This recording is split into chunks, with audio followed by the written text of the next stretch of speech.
Let's get some analysis now. I'm joined by Professor Joe Siracusa, inaugural Dean of Global Futures at Curtin Uni. Professor, thanks for your time as always. What do you make of this latest drama there at Davos in relation to Greenland?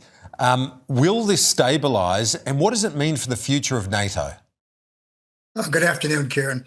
Look, I've been following this president since 2015. In fact, he's my 14th president in my lifetime, and he's a little bit of a mystery.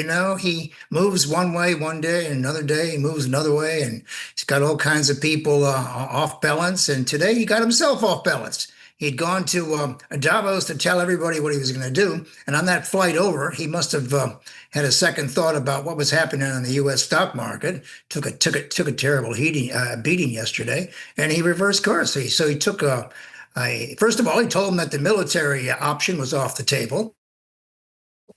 And number two is he cut a deal later in the afternoon for some kind of an arrangement with NATO, probably where he gets the primary responsibility for guaranteeing the defense of Greenland. And so he's got a lot of people confused. But look, this is how he does business. And look, Kieran, I've been going to conferences like Davos, but not Davos, over the last 10 years to Vilnius and other nations, other countries in the Baltics, and these people there, the European politicians, the European Union people, the diplomats, the CEOs, they are actually they are perplexed by Donald Trump. They don't know what he's going to do, but they tend to follow his tweets day by day, and they tend to move very quickly about what he says.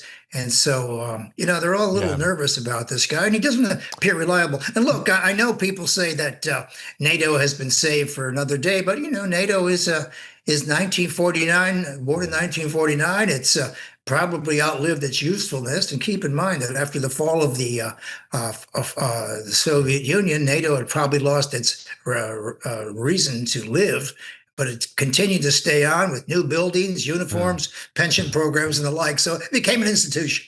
So Donald Trump why is he so preoccupied by this debate around Greenland? Why is that so top of mind for him and his administration?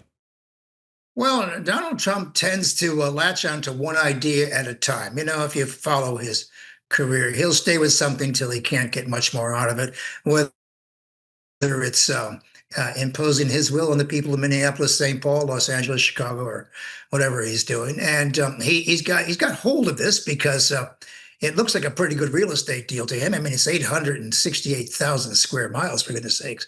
It's 3 times the size of Texas. It's got all kinds of wealth under the ice. Of course, that's the trick. You need people to take it out, and it costs billions of dollars to do that. And he's obsessed with, I think, this Golden Dome. That is, he wants a missile defense system. He wants Greenland to be part of it. And keep in mind that was the same nonsense that was sold during the Reagan administration. Missile defense systems, the kind he's talking about, don't work. They just cost a lot of money. So look, he's fixated on it right now for a number of reasons, politically, economically. And, I don't want to get into the conspiracy weeds, but, some people say he will do anything to avoid release of more Epstein file documents and the like. I don't believe any of that for a minute. But the president tends to be I think also on a timetable here, Kieran. I mean, he's got a couple of years to run. He's got the midterms coming in November, and of course, it's no secret the Republicans are going to lose the midterms. And 6 weeks after the Democrats get in and get their magic number of 218, they are going to impeach Donald Trump for the 3rd time.